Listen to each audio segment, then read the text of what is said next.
मेरे अब्बा का इंतकाल हुआ तो हमारे घर के हालात ख़राब हो गए। घर में खाने को आटा तक ख़त्म हो गया। मेरी माँ रोज़ मुझे मुफ्त आटे वाले स्टॉल पर ले जाती जहाँ लंबी लंबी कतारें बनी होती।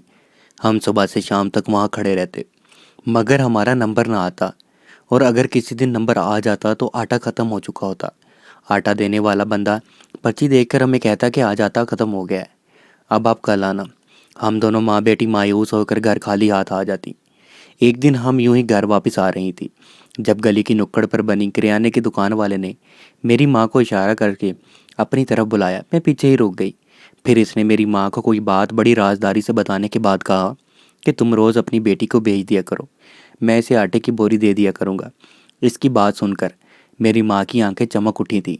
अब मेरी माँ रोज़ मुझे इस किराने वाली दुकान पर भेज देती। वो दुकानदार मुझे मुफ्त में आटे की बोरी देता और साथ में 5,000 का नोट भी देता, ये भी ले जाओ। अब तो ये सिलसिला रोज़ ही चल पड़ा था और मैं थक चुकी थी। एक रोज़ मैंने अम्मा से कह दिया कि अम्मा, मुझसे रोज़ रोज़ आटे की बोरी नहीं उठाई जाती, सब अजीब अजीब नज़रों से देखते हैं, मैं नहीं जाऊंगी। मैंने आज अम्मा को अपना फ़ैसला सुना दिया था। मैं जवान लड़की थी, रोज़ रोज़ मेरे दुकान पर जाने से सब मायूब समझते थे और अजीब अजीब नज़रों से देखते थे। हाय, तुझे कब से फ़िक्र हो गई लोगों की कि लोग क्या सोचते हैं। अम्मा ने तंज़िया कहा तो मैंने चेहरा दूसरी तरफ मोड़ लिया। अब अम्मा क्यों इतनी नासमझ हो गई थी।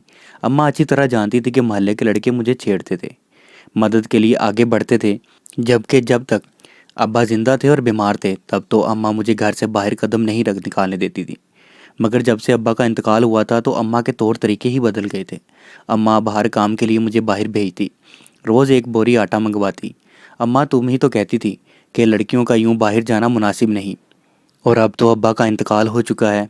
बाप का साया सर के उठने के बाद बेटी का यूं बाहर बेफिक्र घूमना ठीक नहीं है। मैं बोली तो अम्मा ने मेरी तरफ घूरते हुए सर पर एक थप्पड़ दे मारा। चल चल, ज़्यादा बनने की ज़रूरत नहीं। किसने बोला है घूमने को? मैं घूमने नहीं भेजती, बल्कि कोने वाली परचून की दुकान से आटे की बोरी लाने भेजती हूँ। वो बोली तो मैंने गुस्से से इन्हें घूरा। तभी अम्मा ने चप्पल उठा ली और बोली, जा दफ़ा हो जाओ। ये बात तो मेरे जहन से ही निकल गई थी। अम्मा, मुझे पहले इस बात का जवाब दे दो कि वो परचून वाला मुफ्त में आटा क्यों हमें देता है। मेरी बात मुकम्मल भी ना हुई थी जब अम्मा गुस्से से चिल्लाई, मेरी माँ बनने की ज़रूरत नहीं है, जितना कहा है इतना करो, जाओ यहाँ से और परचून की दुकान पर जाओ, वो इंतज़ार कर रहा होगा। अम्मा की यूं चिल्लाने पर मैं चादर लेती खड़ी हो गई और एक अफसोस भरी निगाह अम्मा के ऊपर डालकर घर से निकल गई। बाहर चल चलाती धूप में कदम रखते ही मैंने एक नज़र देखा तो पूरी गली सुनसान पड़ी थी। वैसे भी इतनी धूप में कौन बाहर निकलता था। ये तो अम्मा का ही दिमाग ख़राब था कि हर रोज़ दोपहर के इस पहर मुझे दुकान पर भेजती थी। मैंने सोचा मैं पलट जाऊं और वापस जाकर अम्मा को शाम में जाने का कहूं, पर अम्मा के गुस्से का सोचकर सर पर चादर दुरुस्त करते कदम आगे बढ़ा दिए। अभी चंद कदम ही चली थी कि मुझे अपने पीछे किसी की आवाज़ सुनाई दी। मैं पलटी तो सामने पड़ोस का लड़का खड़ा था। तुम फिर मेरा पीछा कर रहे हो, मैं गुस्से में बोली। तो वो लड़का एकदम गड़बड़ा गया। आप कहाँ जा रही हैं? इसने उल्टा मुझसे सवाल किया। इसके सवाल पर मेरा दिमाग घूम गया।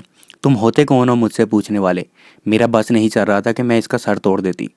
देखें, मैं आपकी बहुत फिक्र करता हूँ, इसलिए। वो बोल ही रहा था जब मैंने हाथ के इशारे से रोक दिया। खबरदार, जो कोई बकवास की तुमने, शर्म ही नहीं आती। वो लड़का तेजी से नफ़ी में सर हिलाने लगा। आप मुझे गलत समझ रही हैं, जैसा आपको दिख रहा है वैसा कुछ भी नहीं है। मैं किसी गलत वजह से आपके पीछे नहीं आता, बल्कि मुझे इस लड़के से शदीद उलझन हो रही थी। मैंने एक बार फिर इसकी बात काट दी, इस बात से अनजान के वो राज मुझे बताना चाहता है वो मेरी ज़िंदगी के लिए किस कदर ज़रूरी था। मैं कितने बड़े जाल में फंस गई थी, इस बात का अंदाज़ा मुझे हरगिज़ नहीं था। मुझे तुम्हारी कोई बकवास नहीं सुननी। अगर आइंदा मुझे परेशान किया तो मैं सबको बताऊंगी कि मैं गुस्से में से कहती हुई परचून की दुकान पर चली गई। लेकिन एक नया इम्तिहान सामने खड़ा था कि इतनी धूप में भी इसकी दुकान पर ग्राहक खड़े थे। लेकिन मुझे मालूम था वो पहले मुझे देगा। मैं दुकान पर गई और पीछे से आवाज़ लगाई, चाचा, पहले मेरे आटे की बोरी दे दो। मेरा कहना था कि दुकान पर खड़ी औरत मुझे देखने लगी और दुकान वाले चाचा का रंग उड़ गया। वो फक चेहरा लिए मुझे देखने लगे। ऐसा क्या देख रहे हो? धूप है, मेरी बोरी दे दें। अरे सब्र करो, मैं कर लूँ, फिर देता हूँ। जबकि मैं इनके हाथ में पकड़ी राशन की लिस्ट देकर बदक गई थी। चाचा, इनकी तो पूरी लिस्ट है, आप पहले मुझे दे दें, सिर्फ एक आटे की बोरी ही तो है। मैं फिर बोली तो चाचा की रंगत दर्द पड़ने लगी थी और मैं हैरान थी कि अचानक इनको क्या हो रहा है। जब चाचा ने मुझे खामोश रहने का इशारा किया और इस औरत से मुखातिब हुए, ओ बाजी, सिर्फ 2 मिनट, पहले मैं इस लड़की को देकर पार कर दूं। वो ये बोलकर अंदर गए और फिर मुझे आटे की बोरी ला कर दी। मैं वहाँ से पलटने ही लगी थी जब वो औरत गुस्से से बोली, आय हाय, हमें तो सादा बोरी पकड़ाते हो, जबकि हम रोज़मर्रा के ग्राहक हैं, और इस लड़की को कपड़े के हैंडल वाले बैग में बोरी दे रहे हो। वो बोली तो मैं जाते जाते पलटी और चाचा को देखने लगी। फिर एक बार नज़र झुकाकर इस कपड़े के बैग को देखा जिसमें आटे की बोरी थी। अरे बाजी जी, वो यतीम बच्ची है, इससे वैसे उठाया नहीं जाता। अचानक वो औरत बात काट कर बोली, बस भैया, हम भी औरत ही हैं, लाओ सामान की लिस्ट मैं दूसरी दुकान से ले लूँगी। वो औरत झगड़ते हुए मेरे बराबर से निकल गई, जबकि दुकान वाले चाचा मुझे सख्त नज़रों से घूरने लगे। मैं भी कंधे कुचाती दुकान से निकल गई। अभी घर के अंदर दाखिल हुई थी जब अचानक अम्मा ने मेरे हाथ से वो बोरी छीन ली। जब मुझे यूँ महसूस हुआ जैसे इसमें बैग में कुछ है, लेकिन अम्मा वो बैग लेकर रुकी ही नहीं थी, बल्कि अपने कमरे में बंद हो गई। मैं वहीं खड़ी रह गई। मैंने आगे बढ़ते अम्मा के कमरे का दरवाज़ा बजाया। अम्मा, दरवाज़ा खोलो। मुझे ना जाने क्यों बहुत अजीब लग रहा था, लेकिन फिर भी मैं खुद का वहम तस्वर कर रही थी। चुप रहो और तंग मत किया करो मुझे। जा यहाँ से, किचन में खाना रखा है, खा ले। कुछ देर अम्मा के कमरे के बंद दरवाजे को देखने के बाद मैं किचन में चली गई। वहाँ ताज़ा रोटी और मुर्ग का सालन रखा था। वो देखकर मुझे हैरत नहीं हुई थी, क्योंकि जब से परचून वाले ने आटे की बोरी और पैसे भिजवाने शुरू किए थे, तब से घर में अयाशियाँ शुरू थीं। मैं खाना खाकर फारग हुई तो रात होने की थी, पर अम्मा अब तक कमरे में बंद थी। मैंने एक दो बार दस्तक दी, लेकिन अंदर से कोई जवाब नहीं आया। शायद वो सो चुकी थी। मैं भी अपने कमरे में चली गई। ना जाने क्यों आज दिल वीरान सा हो रहा था। मैं बिस्तर पर लेटी तो मुझे इस लड़के का ख्याल आया जो रोज़ मेरे पीछे आता था। गुस्से से सर झटकते हुए मैंने आंखों पर बाजू रख लिया, लेकिन मेरा दिल बहुत अजीब कैफियत का शिकार था। ऐसा लगता था जैसे कुछ है जो बहुत गलत है और मैं अपनी आंखों से देख नहीं पा रही। मैं वैसे ही बिस्तर पर लेटी करवटें बदलने लगी। नींद मुझ पर मेहरबान हो गई और मैं सो गई। मुझे सोए हुए ना जाने कितना वक्त गुजरा था जब मुझे खटपट की आवाज़ सुनाई दी। घड़ी पर वक्त देखा तो रात के 2 बज रहे थे। मैं बिस्तर से उठकर खड़ी हुई। बाहर निकली तो आवाज़ किचन से आ रही थी, यानी अम्मी अब कमरे से बाहर निकली थी। मैं जल्दी से अम्मी के कमरे में गई और वो बोरी तलाश करने लगी, लेकिन वो मुझे कमरे में कहीं ना मिली। कुछ सोचते हुए मैं बेड के नीचे देखने लगी तो दंग रह गई, क्योंकि बेड के नीचे आटे की कई बोरियां थीं। मैं हैरान थी कि क्या अम्मा आटे की बोरियां मंगवा कर जमा करती हैं, पर क्यों, और इसमें छुपाने वाली कौन सी बात है? और अगर यहाँ भी बात को छोड़ दिया जाए तो अम्मा सारा दिन इस बोरी के साथ कमरे में बंद क्या करती हैं? मेरा दिल अब भी मुतमिन नहीं था। कुछ तो था जिससे मैं अनजान थी। मैं इसी मुतल्लक सोचती खड़ी खड़ी हुई तो देखा अम्मी दरवाजे पर खड़ी खूंखार नज़रों से मुझे देख रही थी। क्या कर रही हो यहाँ? इनका पूछने का अंदाज़ बहुत ही अजीब था। कुछ नहीं, मुझे यूँ लगा जैसे बेड के नीचे से आवाज़ आई हो। मैंने झूठ कहा तो अम्मी मुस्कुराती हुई आगे आई। तुम तो सो गई थी ना? इनके सवाल भी आज बहुत अजीब से लग रहे थे। मैं गड़बड़ा गई, फिर संभल कर बोली, आपकी आवाज़ सुनकर मैं उठ गई थी। मैं समझी कि आप कमरे में हैं, लेकिन मेरी माँ का रवैया कुछ अजीब सा था। दोपहर में दुकान पर क्या तमाशा लगाया था तुमने? मैं कमरे से निकलने ही लगी थी जब वो एकदम पूछने लगी, मैंने क्या कर दिया अम्मा? वो दुकान वाला तुम्हारा इतना ख्याल कर रहा था ताकि तुम्हें आटा उठाने में मुश्किल ना हो, इसलिए तुम्हें बैग में आटा देता है। क्या तुमसे थोड़ा इंतज़ार नहीं होता? अम्मा का गुस्से से पूछना था कि मेरा भी दिमाग घूम गया। एक यही बात तो मुझे परेशान कर रही थी, और अम्मा ने फिर खुद उस सवाल का मौका दे दिया था। क्यों देते हैं वो बैग मुझे? क्यों करते हैं इतनी मेहरबानियाँ? मुफ्त में आटे की बोरियाँ क्यों देते हैं? और फिर पैसे भी वो रोज़ क्यों देते हैं? मैं चीख पड़ी थी। मुझे अम्मा के किरदार पर यकीन था, लेकिन ये डर भी था कि ऐसी बातें ज़्यादा वक्त छुपी नहीं रहती। अगर ये बात मोहल्ले में फैल जाती तो। लेकिन फिर मेरे चीखने पर अम्मी का चेहरा जर्द पड़ गया। बेटी, वो नेक इंसान है। तुम्हारे बाप के मरने के बाद अम्मी बोल ही रही थी जब मैंने इनकी बात काट दी। अपने बीवी बच्चों को छोड़कर कोई भी बिला वजह किसी पर इतना मेहरबान नहीं होता। इसको खुद को इतनी बचत नहीं होती जितने वो यहाँ भेज देता है। आखिर क्यों मुझे आज जवाब दें, ताकि कल ज़माना जब मुझसे सवाल ये पूछे तो इन्हें देने के लिए मेरे पास जवाब तो हो। मेरा कहना था कि अम्मा का हाथ उठ गया। मैं गाल पर हाथ रख के अम्मा को देखने लगी, जब इन्होंने बाजू पकड़ते हुए मुझे बाहर की जानब खींचा और अपने कमरे से बाहर निकाल दिया। मैं तेरी माँ हूँ, तू मेरी माँ नहीं। मैं हक्का बक्का सी अम्मा को देख रही थी जब वो मेरे मुंह पर दरवाज़ा बंद करके अंदर चली गई। मैं इनके दरवाजे के बाहर खड़ी पत्थर हो गई थी। अपने कमरे जाकर रोती रही। रोते रोते आंख लग गई। अगले दिन घर में अम्मा भी खामोश थी और मैं भी। हम दोनों बिल्कुल ही चुप थे। मैं गुमान कर रही थी कि शायद मेरी कल की बातों की वजह से वो आटे की बोरी और 5,000 के नोट का सिलसिला रुक जाएगा। लेकिन मुझे बहुत ताज्जुब हुआ जब दोपहर में अम्मा वापस मेरे कमरे में आई। बेटी, 3 बज गए हैं, जा जाकर बोरी ले आ। धीमे से लहजे में जब इन्होंने मुझसे ये कहा तो मैं बिना कुछ कहे अफसोस से खड़ी हो गई और चादर ओढ़कर घर से बाहर निकली। आज मेरे चलने की रफ्तार धीमी थी। हज़ारों सोचें मेरे दिमाग में गर्दिश कर रही थीं।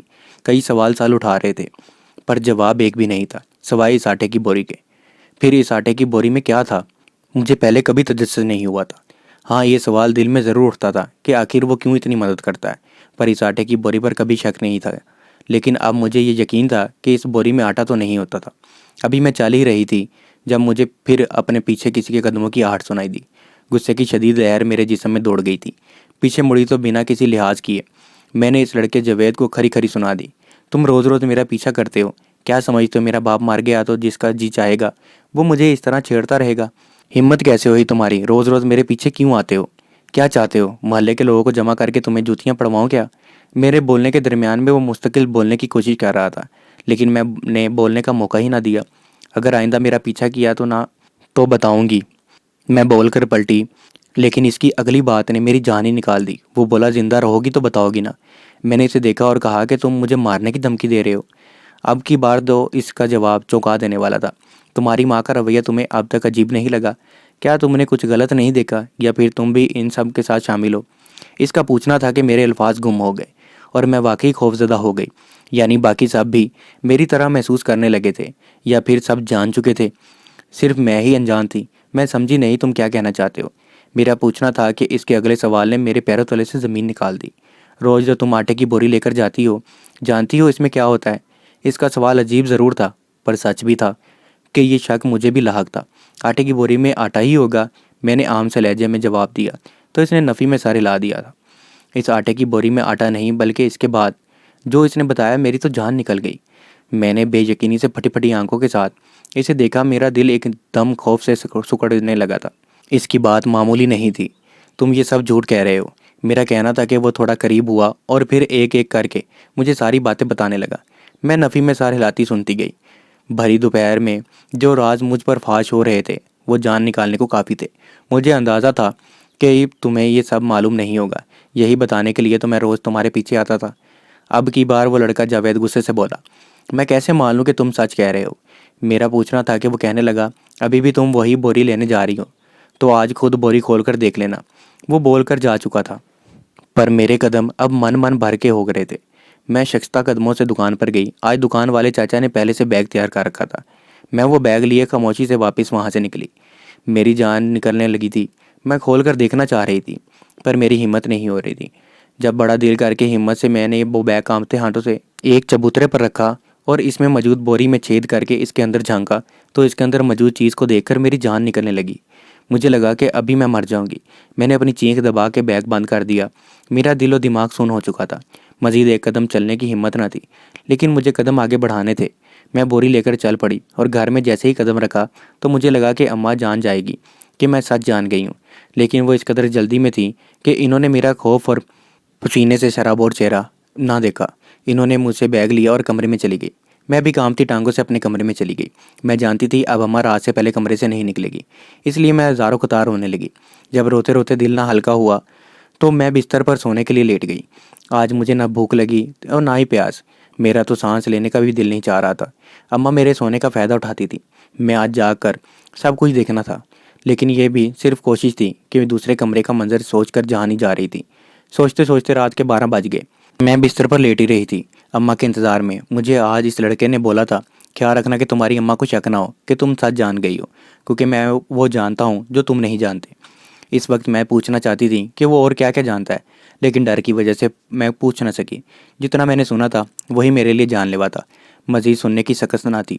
मज़ीद 1 घंटा गुजरा तो रात के 1:45 अम्मा के कमरे का दरवाज़ा खुला और खिलाफ तवक्का वो सीधी मेरे कमरे में आई और करीब से आकर मुझे देखा। मैंने जानकर दोनों आंखें बंद कर लीं। जब अम्मा ने मेरे कमरे का दरवाज़ा बंद किया और कमरे से निकल गई, मैं आंखें खोलती फ़ौरन उठ खड़ी हुई। आहिस्तगी से कमरे की खिड़की खोलकर देखा तो अम्मा हाथ में कुछ पकड़े बाहर की तरफ भाग रही थी। मैं जानती थी इनके हाथ में क्या है।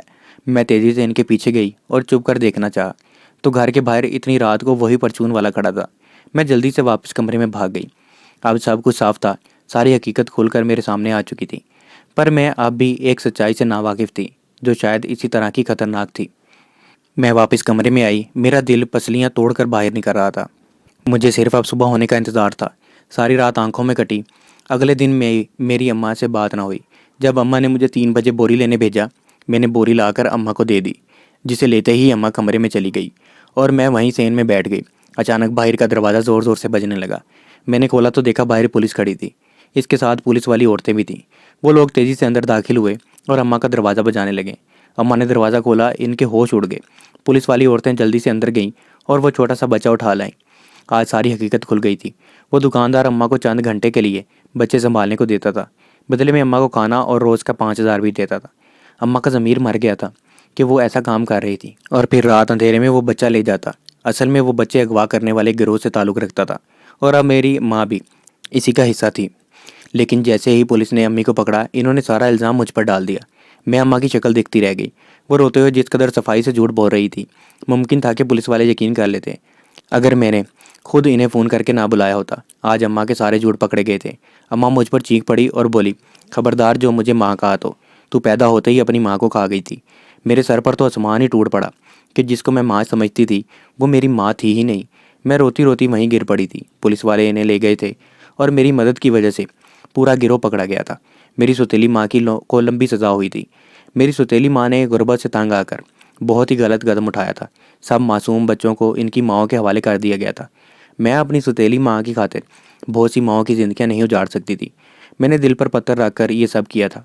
आज मेरी इसी लड़के जावेद से शादी हो चुकी है, जिसने मुझे सच्चाई बताई थी। मेरी ज़िंदगी अब सुकून से गुजर रही है। मैं जावेद के साथ अक्सर अपनी माँ से मिलने जाती हूँ।